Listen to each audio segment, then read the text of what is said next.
Hox Follow was the town's most famous punk band, according to the band's singer, Sledgehammer Jimmy. He wasn't wrong, though, since Hox Follow was the town's only punk band.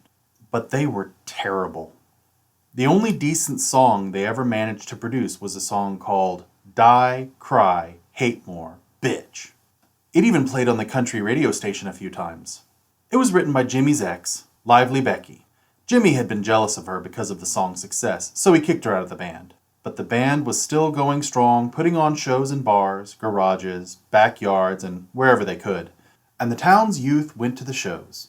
Not so much for the music, but more so to see how shit-faced Jimmy could get before the show even started. Also, there wasn't much else to do in Fox Hollow anyway. One day, someone offered Jimmy some weird-looking mushrooms. He was hesitant since he didn't like mixing his vodka and dollar store glue with other things. But what kind of punk rocker would say no to free mushies? He was having a great time, singing his heart out, and only threw up on the stage once. But all of a sudden, he found himself out in the streets. He was alone, and it was quiet. Very, very quiet. He looked around. He didn't recognize the street, and come to think of it, he couldn't decide if it was day or night.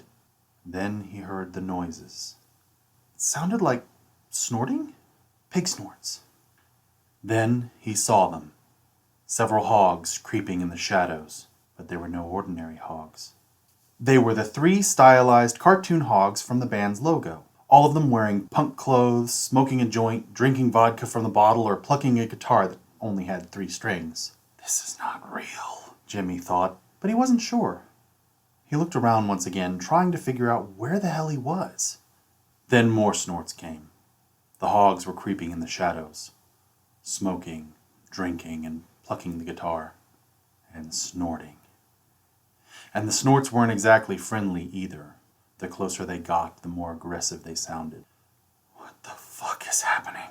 Panic swallowed him as the hogs got closer. Why are the pigs coming? He was not able to comprehend what was happening. But there was no time to contemplate. The hogs had gotten way too close. Jimmy turned around and started walking quickly down the street, frequently looking over his shoulder. The hogs got closer. Jimmy got faster and finally started running. The hogs followed him. Jimmy lamented that he hadn't run since middle school. A sharp pain pierced his side within a minute. Fuck! The hogs had almost gotten to him. And then they turned into devils. Jimmy screamed. Then suddenly he was on a mountainside. White flames were burning in front of him, and a tall figure stood in the fire. Jimmy couldn't believe his eyes. It was an angel, the most beautiful being Jimmy had ever seen. And the angel reached out his hand, and in his hand was an orb made out of living light. Jimmy was fascinated, but also full of fear. Worry not, the angel's thunderous voice sounded. Your past can't reach you here. A great calm came over him. The angel continued. In the orb is freedom and sacred knowledge. With it, you can become one of the greatest teachers and free your fellow humans from suffering and the blindness of evil.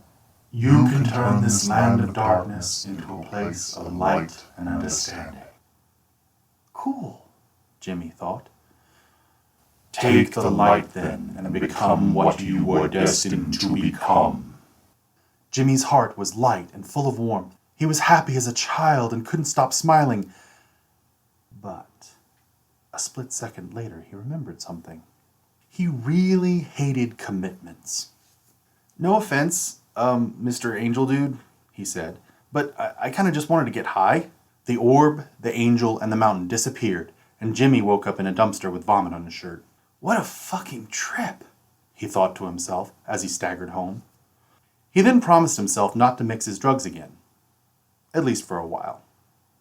A good one.